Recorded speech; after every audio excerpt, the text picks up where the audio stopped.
Okay, so if I could get your name and your title, please. Absolutely. It's Bob Keefe. I'm the Executive Director of Environmental Entrepreneurs. That sounds great. Why don't we begin then? Tell me what environmental entrepreneurs are. Absolutely, Sean. Thanks for having me. So, Environmental Entrepreneurs, we are a national, nonpartisan group of business owners, investors, others who advocate for smart environmental policies because they can also lead to economic growth. Our members range from the former CEO of Google to mom and pop solar installers in corn country in Iowa to battery and energy storage entrepreneurs here in Florida. The thing that everybody has in common, despite those differences, Sean, is that they realize that the environment and the economy don't have to be in conflict. We don't have to sacrifice our economy for our environment, and vice versa. We don't have to sacrifice our environment for our economy. There's an event going on at Eckerd College today.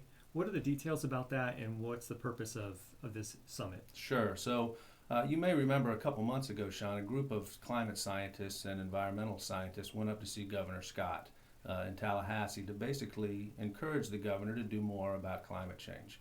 At the time, frankly, rightly so, the governor said, look, this isn't about rhetoric, this is about solutions, and we need solutions. So today at Eckerd College, between 1 and 5, about 5:30 p.m., we're hosting a climate solutions summit with others where we're going to talk about some of these solutions. And I'll tell you, there's some good ones for the state.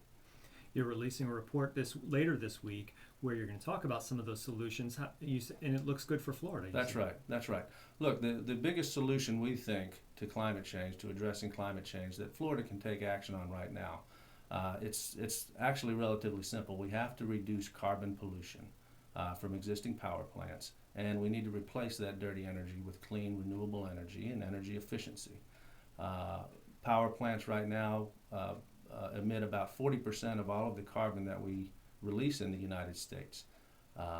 Fortunately, we have a roadmap to reduce that now that can help the economy and the environment, which of course is what my organization, E2, is all about.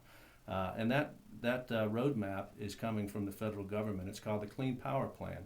The Clean Power Plan directs states to reduce their carbon emissions by 30% by 2030.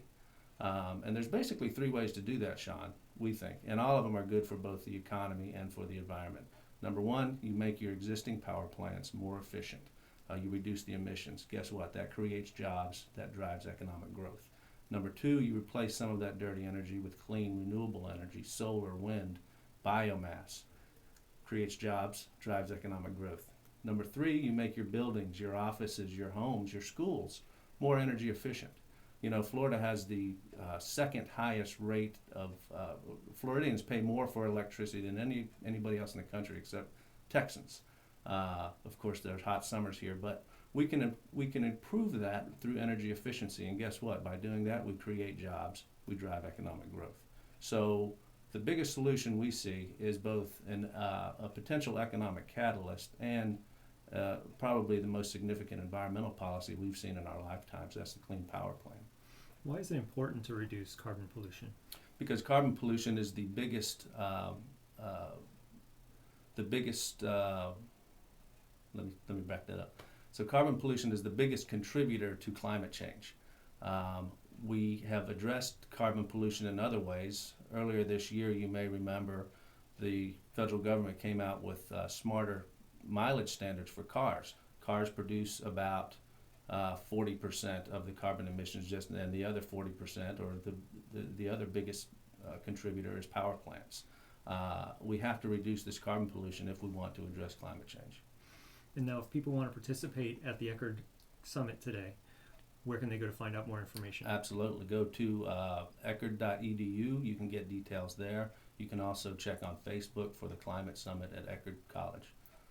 Thanks. Those are my only questions. Is there anything else our listeners should know? Well, I just add one thing. You know, when we're talking about driving clean energy growth in this state, the good news is in Florida, we have a lot of room for potential. We have a lot of room for growth.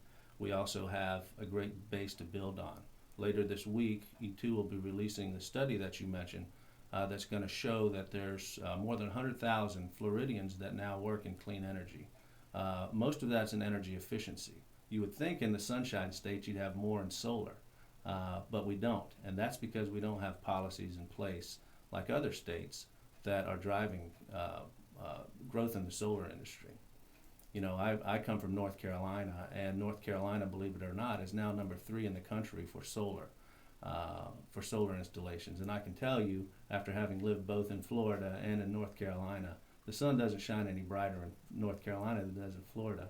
The difference is North Carolina has something called a renewable energy standard that requires utilities to get a portion of their electricity from solar and from wind, and it's working, and it's creating jobs in that state.